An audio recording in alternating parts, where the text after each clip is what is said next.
So if you do want to have a component road as intersection, I would do this. So first, you need some kind of transition. So this is a little bit too close, but let's just using this as close it is. Right? So first, I will simply split this feature one more time. So this is a planning road, right?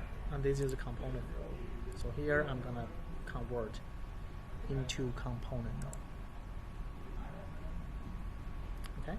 So the goal is they will look exactly the same, but this is component, this is planning. They do give you a weird edge. I would assume this is really minor stuff.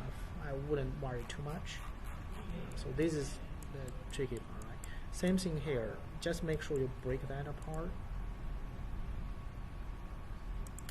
And you only convert the sections close to the intersection to component node. Okay. So once you do that, for each, this is a little bit short, but let's see how that works. So here I will split, right? And I will convert this one to component road. And then the last piece, this one, I will split. And I convert this part to component road. Okay. So once all the 4 parts are converted, you see what happened?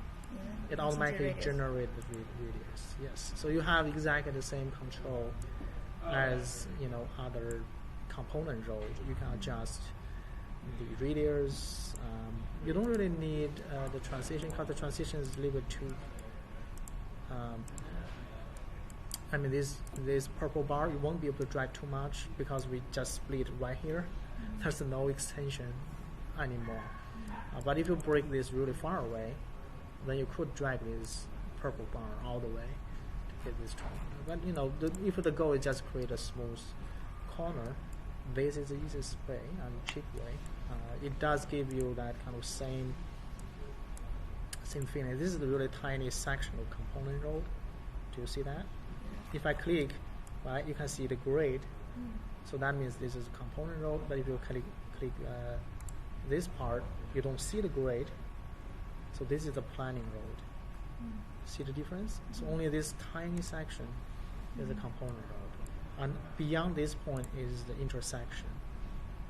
Right? Same thing here. You have the planning, you have this tiny section of component, then you have the intersection. Yeah. So if you look at from the bottom, it's easier to see. You see, this is all the tiny pieces I just generated. Yeah.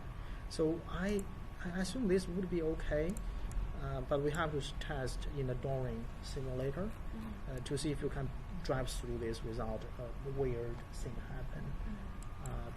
Also, if you look at the wireframe, it generates a lot of super dense points. Personally, I don't like it, but let's test. If the simulator do not have issues, we can just leave as it is. But compared to the planning road intersection, you can see this one is super dense.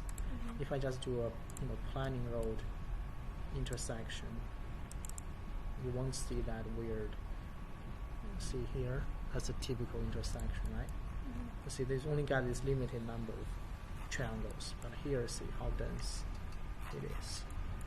Also, intersection is breaking a different way. We should have a tree here. That's maybe. Yeah, that's a little bit better. Well, not bad. Okay. Yeah. So I think this is super clean compared to, see how clean it is. Right. But look at here, a lot of points. Yeah. So we have to have some conversation or test with Doring to see if the planning road is a better choice. Yeah. for me, I think I really like the planning role. It's very easy. You can customize. You can always change the number of lengths, and it doesn't, need a lot of adjustment. So here's one length here, 3 length there, not a problem. Okay. Let's split here one more time. Try it here. Okay, that looks better. All right, I will stop the video now.